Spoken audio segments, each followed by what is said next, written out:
ततो जगन्मंगलमच्युतांशं समाहितं शूरसुतेन देवी दधार सर्वात्मकमात्मभूतं काष्ठा यथानंदकरं मनस्ता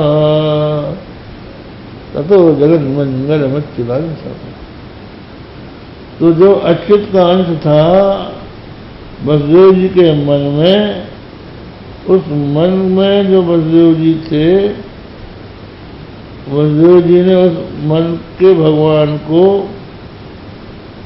वेद दीक्षा क्रम से वसुदेवकी के मन में भेजा, समाहित किया। 4 प्रकार की दीक्षा हम लोगों के शास्त्रों में बताई गई। एक होती है मांत्रिकी दीक्षा। गुरु अपने शिष्य को उसके कानों को पवित्र करके मंत्र देता है, ये मांत्रिकी दीक्षा है। दूसरी होती है स्पर्श दीक्षा। गुरु अपना कर कमल शिष्य के मस्तक पर रख देता है और उसका कल्याण कर देता है। तो ये हो गई स्पर्श दीक्षा। जैसे पक्षी अपने अंडों के ऊपर बैठकर उनको स्पर्श करके बढ़ाता है, उसी तरह से अपना कर कमल शिष्य के मस्तक पर रखकर उसमें शक्तिपात कर देता है। ये हो गई स्पर्श दीक्षा। इसका उदाहरण पक्षी है। और तीसरी होती है चाक्षुषी दीक्षा। मछली अपना अंडा देती है पानी में, पानी के भीतर चट्टाने हैं उनमें दे देती है, पर उनको सेती नहीं है, प्रेम से देखती है। तो उसकी प्यार भरी दृष्टि से वो अंडे पलते हैं, बढ़ते हैं। इसी प्रकार गुरु कृपा दृष्टि से अपने शिष्य को देखकर उसका कल्याण कर देते हैं।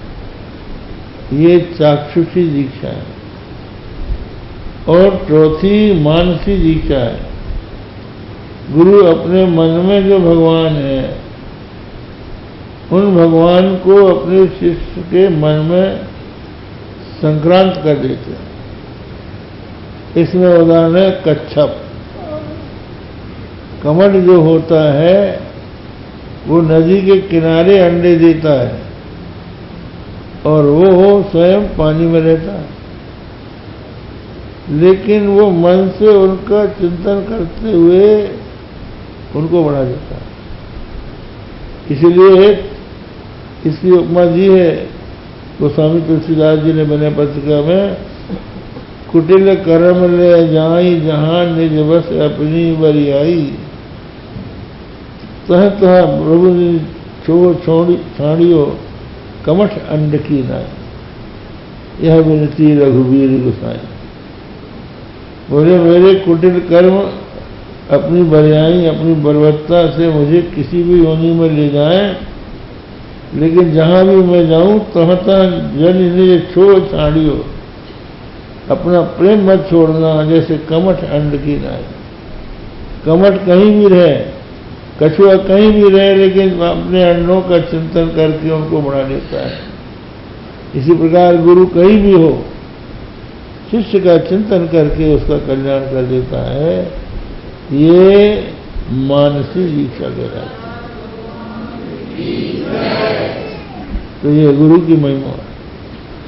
फिर हमने बताया था ना कि एक गुरु बना लिया था और उससे हमने मंत्र पूछा, हमको बताता नहीं था। तो कल हमने आपको बताया नहीं था, आज बताए देते हैं। का ओंगा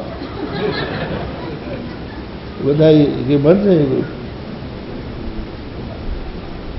ओंगा ये बता दिया कि बस इसको कान में करो और किसी को मत बताओ। ऐसे गुरु होते हैं। तो गुरु नहीं है ये,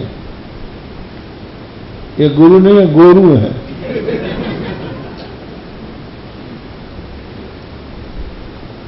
तो कहने का मतलब यह है कि भगवान देवकी के मन में, वसुदेव जी के मन में पहुंच गए। अब भगवान पहुंच गए देवकी के मन में। सा देवकी सर्व जगन निवास, निवास भूता नितरान्न रेजे, भोजेन्द्र गेज शिखे वरुद्धा, सरस्वती ज्ञान खले यथा सती। कहते हैं ये देवकी कितनी बड़ी भाग्यशालिनी थी। सर्व जगन निवास, निवास भूता, सारा जगत जिनमें निवास करता है वो समझ सर्व जगत निवास मुझ में निवास किए। यही बात तो कौशल्या जी कहते हैं। ब्रह्मांड निकाया निरमित माया, रोम रोम प्रतिवेदक है, मम शोभासी उपहासी, सुनत धीर मति थिर न रहे। ब्रह्मांड निकाया, ब्रह्मांडों का निकाय माने समूह, जिनकी माया से निर्मित होता है। और जिन भगवान विराट के एक एक रोम में कोटि कोटि ब्रह्मांड लटके हुए हैं, वो जगन्नाथ विश्वात्मा मेरे पेट में है, कौन मानेगा? उपहास हो जाएगा। बड़े बड़े बुद्धिमानों की बुद्धि इसमें चकित हो जाएगी। यहाँ इसी अवस्था में देवकी है। सर्व जगत निवास, निवास भूता, समस्त जगत जिसमें निवास करता है, सर्वाधिष्ठान सब प्रकाश वासुदेव, जिसमें सब कोई वास करे वो बसु, बसु ही वासु। और जो स्वयं प्रकाश ज्योतनात्मक देवा, जो स्वयं प्रकाश है, सर्वाधिष्ठान स्वयं प्रकाश का नाम है देव, वासुदेव। वो वासुदेव देवकी के उदर में विराजमान हो गए। का ज्ञान खले यथा सती, ज्ञान खर में जैसे सती की शोभा नहीं होती है। कोई विद्वान है पर अपना ज्ञान किसी को देता नहीं, अपना पढ़ लिया लेकिन दूसरों को नहीं पढ़ाता। ये खल है, ज्ञान खल, या उल्टा पुल्टा पढ़ा देता है। ऐसे भी होते लोग।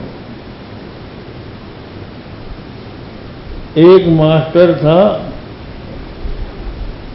उस मास्टर को लोगों ने ट्यूशन पर लगाया और तनख्वाह उसको नहीं दी समय पर, तो वो दुष्ट उसने आ कोट्टा चा कोट्टा ऐसा पढ़ा दिया। अब लिखा कुछ और पढ़े कुछ, और ऐसा रटा दिया कि बेचारा वो भूल ही न सके, जिंदगी खराब कर दिया।